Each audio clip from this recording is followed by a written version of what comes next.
Hi everybody, this is SAAD. I was just checking some of the latest stories in the College Fix, which serves as a nice repository of the never-ending tsunami of lunacy that one finds on campuses. And I came across this article from last week. This is October 31st, and I was very disappointed that I missed the event. And so I thought I would just read you the article because I want to share the grief of not having been able to personally attend it. Student Group's Body Love Month offers eco period party and scale smashing. This sounds pretty promising. All right, so the events tailored for WIMX, WOMX, WIMX, and non-gender conforming folks, FOLX. A student group at a public California University is hosting a month-long Body Love Month celebration, which included events about how, quote, menstruation and environmentalism go hand in hand, close quote, and a trip to a makeover store for classes geared towards transgender and non-binary individuals.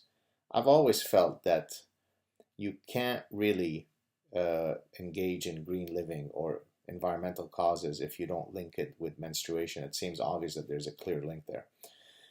The Student Assembly for Gender Empowerment at the University of Southern California has sponsored this series of, quote, events and activities surrounding body empowerment, intuitive eating, and celebration of individuality, close quote, throughout the month of October. I think it's my proclivity for engaging in intuitive eating that led to my having gained weight. But then we know that weight is just a social construct.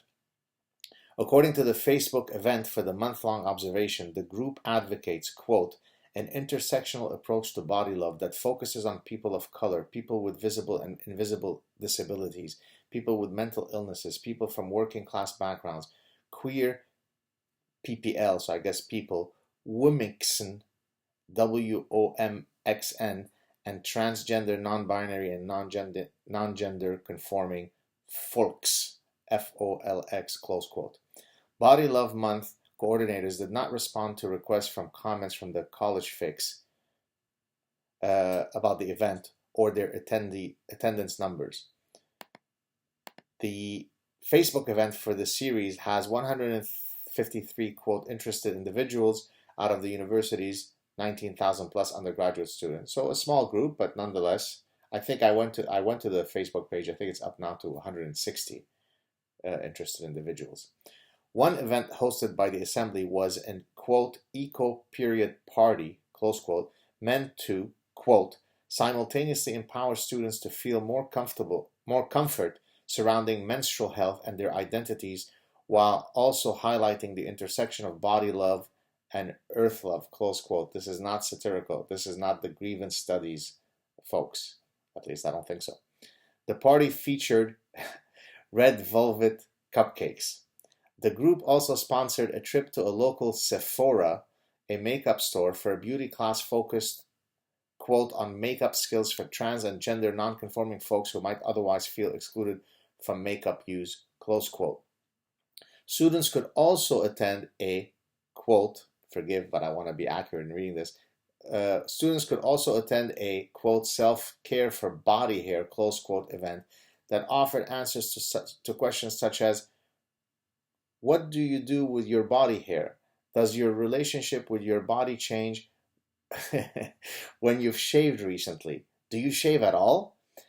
I used to take, when I was an undergraduate student, courses like differential equations, analysis of algorithms, formal languages, stuff in math and computer science. But now we navigate through our body hair in order to enrich our personhoods. At the group's signature event, a body love fair, students were treated to crafts, donuts, boba, music, and self-loving vibes! Exclamation point. At that event, attendees were also invited to, quote, release your anger at our scale smashing, close quote.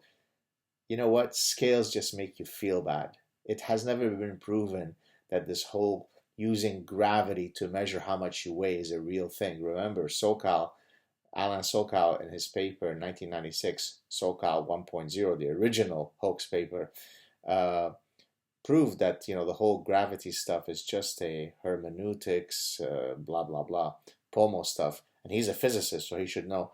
I've always told my own physician, I don't buy this whole weight thing. You tell me to lose weight, I don't buy it. I engage in scale smashing. And I usually do that when I cover myself in sort of red camouflage because I'm an environmentalist and I know that environmentalism goes with menstruation. The series, which used to be a week long, extended to a month in 2015. Exactly. You need a month to cover some of these issues, some of these intersectional issues. We realized that a week is not enough. There are so many identities, and trying to encompass them into 1 week, even 1 month, isn't enough. We wanted to expand it to try to include all audiences. The director of the series told the student newspaper, the Daily Trojan. Slowly we inch. Fill in the rest of that sentence. Have a good week, everybody. Cheers.